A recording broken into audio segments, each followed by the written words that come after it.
Yellow Cab favorites gone big time. More pizza. More pasta. Now with chicken strips and sloppy wedges. Eat up big time. My Mix XL. Available near you or online. Philippine schools finally returned to face-to-face classes Monday, August 22, after more than 2 years of distance learning due to the COVID-19 pandemic.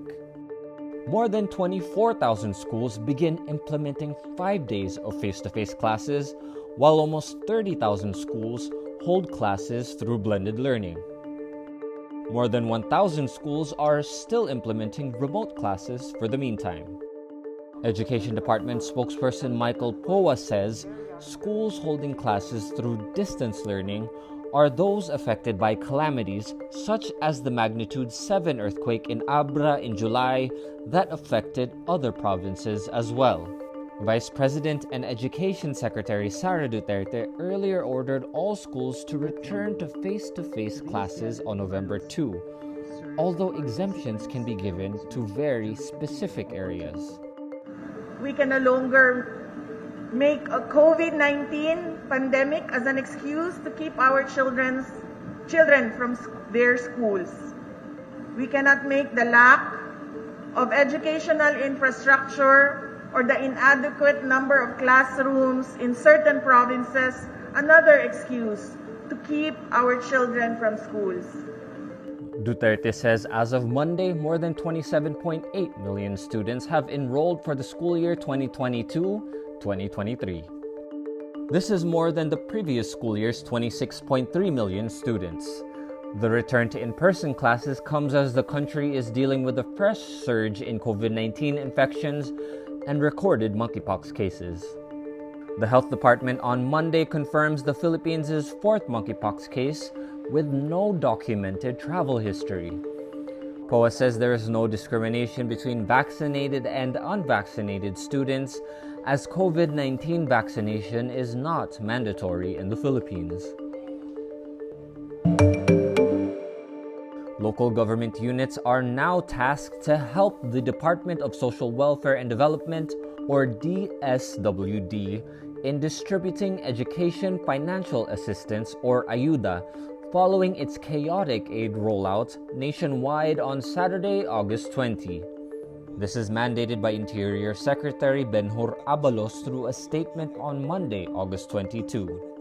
A memorandum of agreement between DILG and DSWD instructs the latter to coordinate with LGUs on disseminating information on the guidelines, mechanics, and schedule of aid disbursement.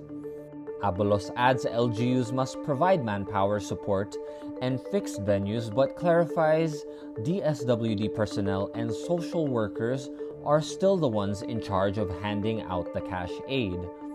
He also encourages cities and big municipalities to have multiple distribution centers to avoid overcrowding of students and their parents. Thousands of Filipinos seeking financial education assistance earlier trooped to the government's central and regional social welfare offices.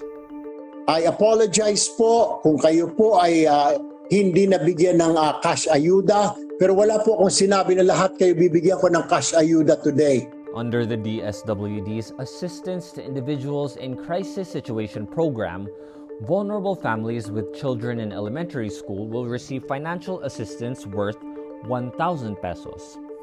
Families with children in high school will receive 2,000 pesos, while those with children in senior high and college will get 3,000 pesos and 4,000 pesos respectively. Need more context, clarity, and perspective? Get the full picture with Rappler Plus. With exclusive content and events, you'll get an opportunity to discuss issues with reporters, experts, and featured guests while helping Rappler continue its fearless journalism. Join now. Police stations red-tagged the late Senator Ninoy Aquino on his 39th death anniversary on Sunday, August 21. At least 3 social media accounts of police stations, including the Batangas and Quezon Maritime police stations and the Samar Santa Margarita police station, share posts that use the anniversary of the Plaza Miranda bombings to falsely tag Aquino as a communist terrorist. The Naval Municipal Police Station in Biliran also tweets posts on Saturday, August 20, saying Ninoy Aquino Day and anniversary of Plaza Miranda bombing, and warned the public against communist terrorists. The Philippine National Police distances itself from messages red tagging Aquino and says it would probe the incident to determine possible disciplinary sanctions. Singapore will decriminalize sex between men. Prime Minister Lee Hsien Loong announces the decision on Sunday, August 21, but it remains unclear when exactly the law would be repealed. Section 377A in the Singapore Constitution criminalizes sex between men. Offenders can be jailed for up to 2 years under the law, but it is not currently actively enforced. In February, Singapore's highest court ruled Section 377A does not breach constitutional rights since the law is not being enforced. It reaffirms the law could not be used to prosecute men for having gay sex. Lee says Singaporean society, especially young people in the city-state, are becoming more accepting of gay people. But Lee also stresses his government's continued support for the traditional definition of marriage.